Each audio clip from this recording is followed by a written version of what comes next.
Assalamualaikum warahmatullahi wabarakatuh. Halo anak-anak semua, kembali lagi dalam video pembelajaran IPS.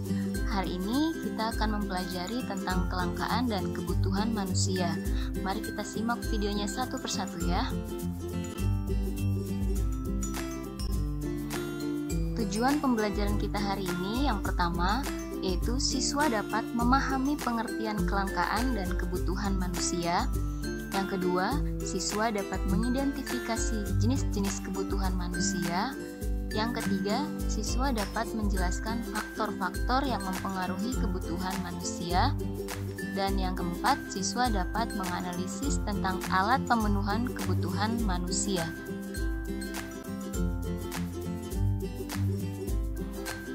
Seperti yang kita ketahui, manusia selain sebagai makhluk sosial juga dikenal dengan makhluk ekonomi atau Homo economicus. Sebagai makhluk ekonomi, manusia tidak pernah merasa puas dan selalu berusaha terus-menerus untuk memenuhi kebutuhan hidupnya.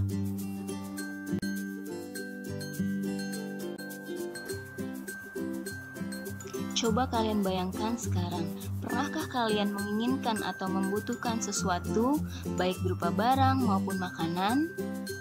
Pasti pernah ya. Seperti gambar yang ada di sini, yaitu seorang anak yang menginginkan ada boneka, sepeda, jam tangan, ataupun es krim. Dari sekian banyak barang, manakah yang bisa disebut kebutuhan dan mana yang bisa disebut dengan keinginan? Kita harus bisa membedakan hal tersebut, maka kita akan bahas di slide selanjutnya. Berikut ini perbedaan antara keinginan dan kebutuhan. Keinginan yaitu tidak harus dibeli dan tidak terlalu penting, serta butuh pertimbangan saat kita ingin membelinya, dan juga bisa digantikan. Sedangkan kebutuhan wajib dibeli, tidak tergantikan, tanpa pertimbangan saat membelinya, dan juga barang yang penting dan darurat. Sehingga pengertian dari keinginan adalah hasrat yang timbul dalam diri manusia yang jika tidak terpenuhi tidak mempengaruhi kelangsungan hidupnya. Sedangkan kebutuhan yaitu suatu keinginan terhadap suatu barang atau jasa yang menuntut adanya pemenuhan. Apabila tidak dipenuhi, maka akan mempengaruhi kelangsungan hidupnya. Contoh dari kebutuhan yaitu kebutuhan akan makan. Jika kita tidak makan, maka akan sakit. Maka dari itu, makan termasuk kebutuhan. Sedangkan contoh dari keinginan, contohnya ketika kita ingin membeli sepeda. Sepeda bisa digantikan dengan berjalan kaki ketika kita tidak bisa membelinya atau tidak mempunyai uang lebih untuk membeli. Maka sepeda termasuk keinginan. Sekarang perhatikan gambar yang ada di layar. Gambar yang pertama merupakan gambar orang yang sedang mengantri untuk mendapatkan air bersih. Sedangkan gambar yang kedua menunjukkan orang-orang yang sedang mengantri BBM di pom bensin. Mengapa hal tersebut dapat terjadi?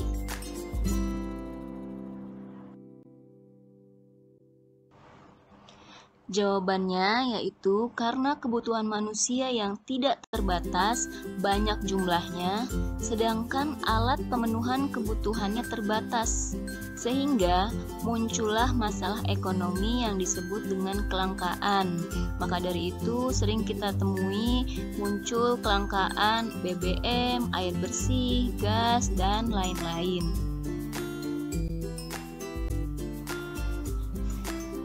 Jadi, kelangkaan adalah suatu keadaan di mana terjadi ketidakseimbangan antara kebutuhan manusia yang sangat banyak, sementara barang dan sumber daya jumlahnya terbatas.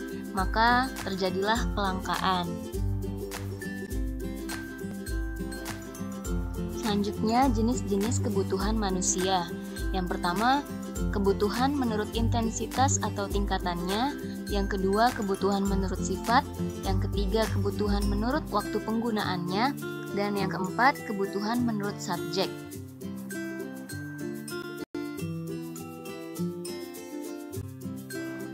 Kebutuhan menurut intensitas atau tingkatannya ada 3. Yang pertama ada kebutuhan primer, kebutuhan sekunder, dan kebutuhan tersier.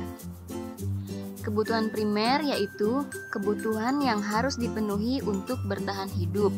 Contohnya sandang, pangan, papan. Kebutuhan sekunder merupakan kebutuhan yang dipenuhi setelah kebutuhan primer terpenuhi. Contohnya ada alat tulis, alat dapur, lemari, perabot rumah tangga, arloji, radio. Dan kebutuhan tersier yaitu kebutuhan yang dipenuhi setelah kebutuhan primer dan sekunder terpenuhi. Kebutuhan tersier biasa juga disebut dengan kebutuhan barang mewah. Contohnya bisa kita lihat di layar, yaitu ada jam mewah, mobil mewah, perhiasan, motor, dan barang-barang mewah lainnya. Kebutuhan menurut sifat. Yang pertama ada jasmani dan yang kedua rohani. Kebutuhan jasmani yaitu kebutuhan yang bersifat memberi kepuasan pada badan atau jasmani. Contohnya kebutuhan akan makan, pakaian, kebutuhan untuk berolahraga, juga kesehatan. Sedangkan rohani yaitu kebutuhan yang dirasakan untuk kepentingan jiwa manusia. Jadi yang dirasakan dalam diri manusia yaitu dengan beribadah, liburan atau berekreasi, mendapatkan kasih sayang, bisa juga dengan pendidikan atau dengan menonton TV.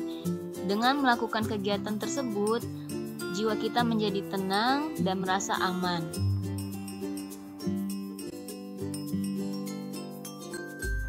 Kebutuhan menurut waktu penggunaannya ada 2, yaitu kebutuhan sekarang dan kebutuhan yang akan datang. Kebutuhan sekarang yaitu kebutuhan yang harus dipenuhi sekarang juga. Contohnya, makanan sangat dibutuhkan oleh orang yang kelaparan, dan ini harus segera dipenuhi karena orang bisa mati kelaparan.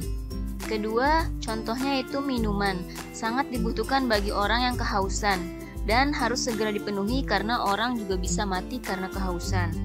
Contoh yang selanjutnya yaitu obat yang sangat dibutuhkan bagi orang yang sakit. Karena kebutuhan ini tidak bisa ditunda karena akan berakibat fatal.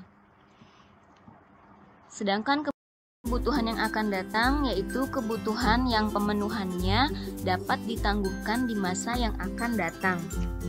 Contohnya yaitu dengan menabung.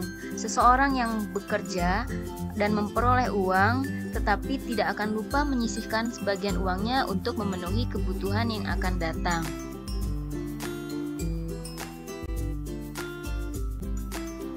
Kebutuhan menurut subjek.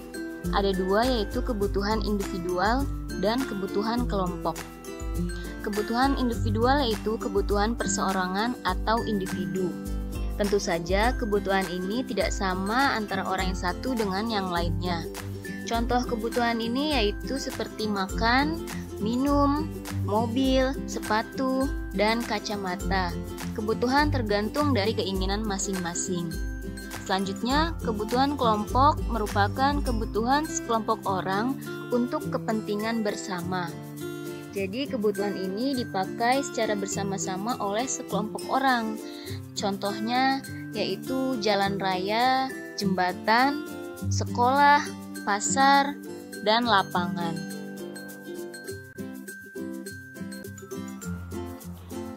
Faktor-faktor yang mempengaruhi beragamnya kebutuhan manusia. Yang pertama ada jenis kelamin. Tentu saja antara pria dan wanita mempunyai kebutuhan yang berbeda-beda.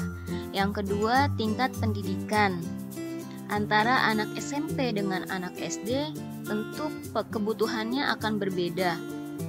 Anak SD kebutuhannya lebih sedikit dibandingkan dengan anak SMP maupun SMA.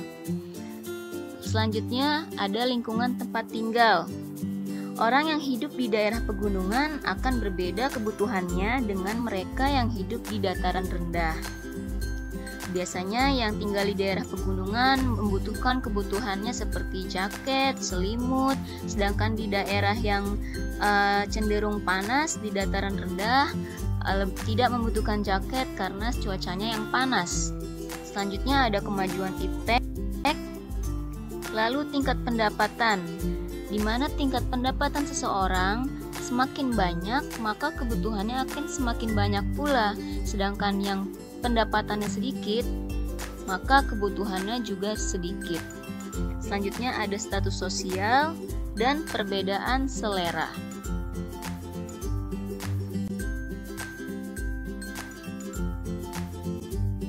Setelah kita mengetahui macam-macam kebutuhan, maka kita juga harus tahu tentang alat pemenuhan kebutuhan, yaitu segala sesuatu yang dapat memenuhi kebutuhan manusia, baik secara langsung maupun tidak langsung, yang dapat berupa barang dan jasa.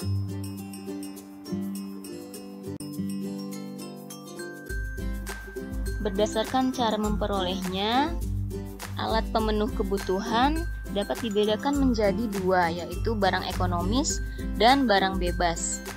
Barang ekonomis adalah barang yang jumlahnya terbatas dan cara memperolehnya membutuhkan pengorbanan material maupun fisik. Contohnya yaitu ada pakaian, sepatu, laptop, maupun makanan. Jadi yang dimaksud di sini dengan barang ekonomis, ketika kita membutuhkan makanan, kita harus membelinya terlebih dahulu, maka kita mengorbankan materinya.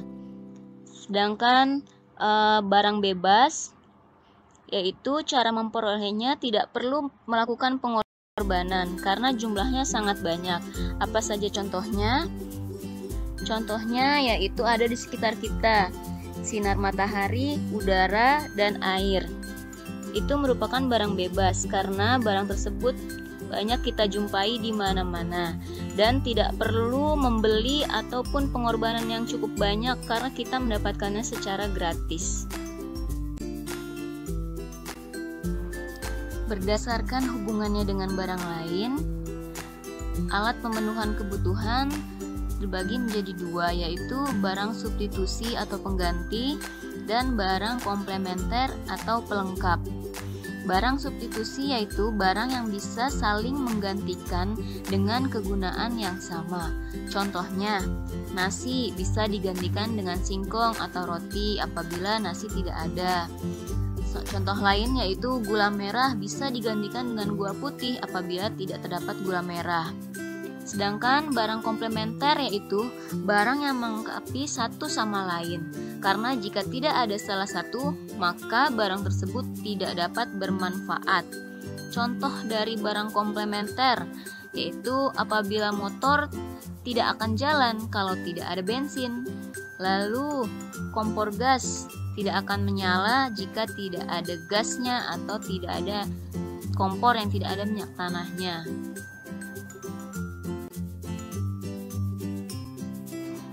Berdasarkan tujuan penggunaannya, alat pemenuh kebutuhan terdiri dari dua, yaitu barang produksi dan barang konsumsi. Barang produksi yaitu barang yang digunakan untuk menghasilkan suatu barang ataupun jasa. Barang produksi disebut juga dengan barang modal karena barang ini tidak dapat langsung memenuhi kebutuhan manusia, tetapi melalui proses dahulu baru dapat digunakan. Contohnya yaitu seperti barang modal antara lain lahan, mesin, dan gedung. Sedangkan barang konsumsi yaitu barang yang dapat langsung digunakan. Barang ini banyak ragamnya tergantung dari masing-masing individu yang menginginkannya. Dalam kehidupan sehari-hari, barang konsumsi disebut juga barang jadi atau siap pakai karena telah melalui proses produksi dan siap dipasarkan.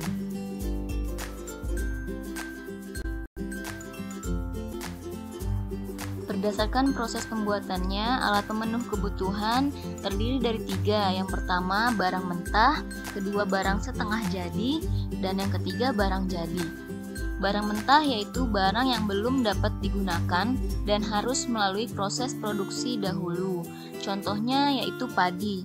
Padi sebelum menjadi nasi harus diolah dan diproses terlebih dahulu agar bisa dimakan saat sudah menjadi nasi. Begitu juga dengan kayu. Sebelum menjadi perabot-perabot rumah tangga seperti lemari harus ada proses produksinya dulu. Sedangkan barang setengah jadi yaitu barang yang masih dalam proses produksi. Contohnya, benang sebelum dibuat kain, lalu tepung sebelum dibuat menjadi kue. Selanjutnya, barang jadi yaitu barang yang dapat digunakan untuk memenuhi kebutuhan. Contohnya nasi, kue, alat tulis, baju, tas, dan barang-barang yang langsung dapat digunakan tanpa proses terlebih dahulu.